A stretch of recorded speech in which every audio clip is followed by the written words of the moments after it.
This here is my almost 1-year-old planted fish tank that I have not done a single water change in since I completed setting it up. So the first thing you're going to want to think about when setting up a tank like this is the substrate. You're going to need proper substrate to do this because of all the plants and the beneficial bacteria colony and digging fish. All sorts of things will depend on the substrate. You want it to be around 1 inch thick. To have heaps of root room, and if you want little DD fish, they can dig it. You don't need nutritious substrate, like there's substrate you can buy that already has lots of nutrients in it, which I don't own any of. I don't even really add fertilizer, I just have my fish do it. But if you want, you can add that kind of substrate and then put more sand over the top. You can have dirt too, or pond soil, that works very well. So once you've got your base, you want to think about hardscape. Now, if you want an ecosystem tank, they don't exactly need hardscape, which is the wood and rocks and stuff, but it looks better and it gives it more cover for the fish, and you also have a wider range of plants, like the rock growing plant, like the plants that grow in crevices of rocks and wood, like Anubias and Java fern and a few others. There's a bunch of other plants that grow in there. So a lot of plants will feed from the substrate, and a lot of plants will feed from the column. The column feed is the ones that you plant in the rocks and the wooden stuff, and the substrate feeders and stuff, they will grow in the substrate, obviously. You want to often plant your long stem plants in after you have filled up the tank. Plants are one of the main parts of, if you want to make a sort of an ecosystem or self-sustaining tank. The plants can act as a filter. Plants can act as a water change. They act as cover for fish if they want to have babies. If you have enough plants, you won't need a filter. I have a filter in this tank. Considering the amount of fish in there, I probably don't need a filter, but I just have one in there anyways. I could probably take it out when the fish poops, or when something dies, other decaying plants too. The plants take that up as their nutrients, and then they make oxygen. So they all work together. Once you have all your plants and everything you want, you will need a light, or unless you want to leave it next to a sunny window, which can be dangerous sometimes. So it can get too cold, or it can get too hot. Obviously you have a heater in there, but before it gets too cold, but when it gets too hot, it's a little hard. So I would recommend just having a light. Some lights are not going to be very good for plants, and some lights will. Do your own research on lights, because I honestly don't know very much about them. If you have enough plants that they will create enough oxygen for the fish you have in that tank, which you probably shouldn't have too many fish in there, but if you have enough plants, you won't need a heat filter, and the heater just depends on where you live and what the temperature in your house is.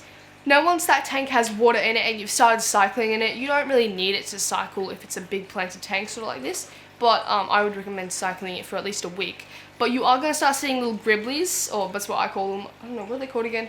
Like microorganisms and stuff, copepods, little tiny worms, moina, so I'll probably flash up their names here.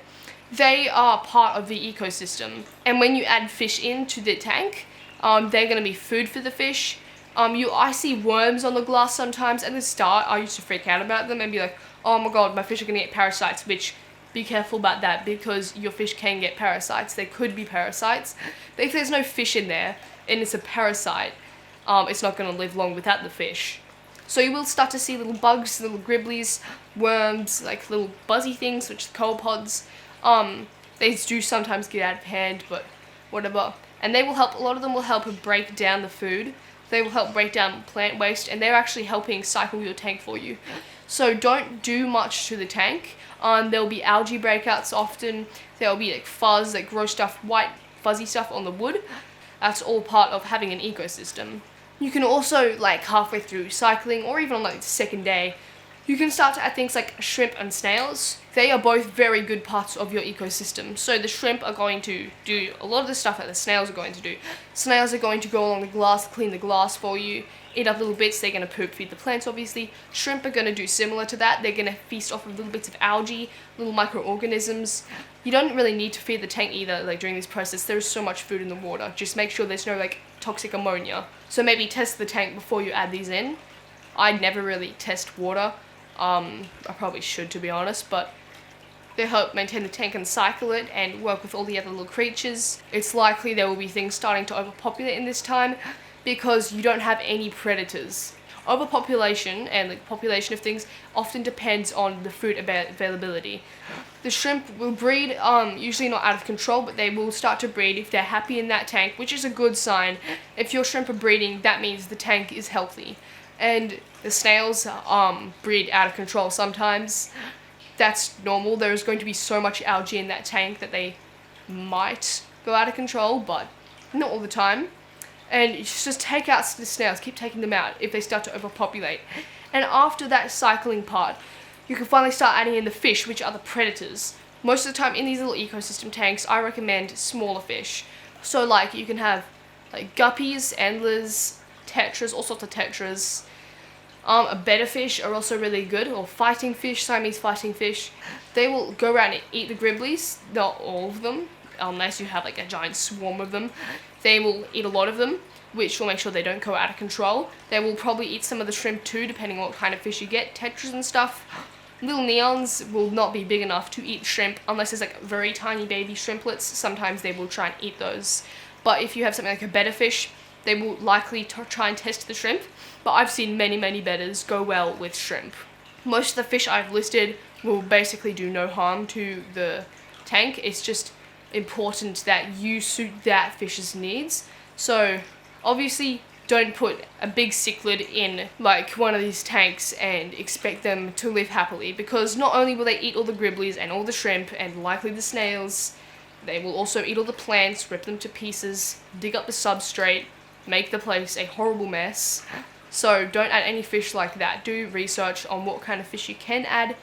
They will be very easy to look after. No water changes, obviously, depending on what you want to do. There's no filter.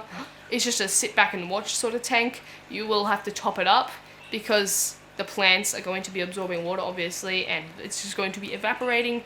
Feeding the fish is easy. You don't have to feed them too much. This tank here, I don't feed as often as all my other tanks because there is so much stuff in here. Like, it's like I barely ever touch that tank. Whilst in my shrimp tank as well, I basically never feed it. There are so many breaking down plants in that tank. My shrimp have been going fine. I've sometimes put in a few little flakes and stuff for them to munch on, but they are chubby and fine. Well, not one of them's really chubby, but they are fine in that tank, and they will just eat up all the stuff they can scavenge around and find, like in the wild. And that's basically what an ecosystem is. Like, you want to simulate the wild.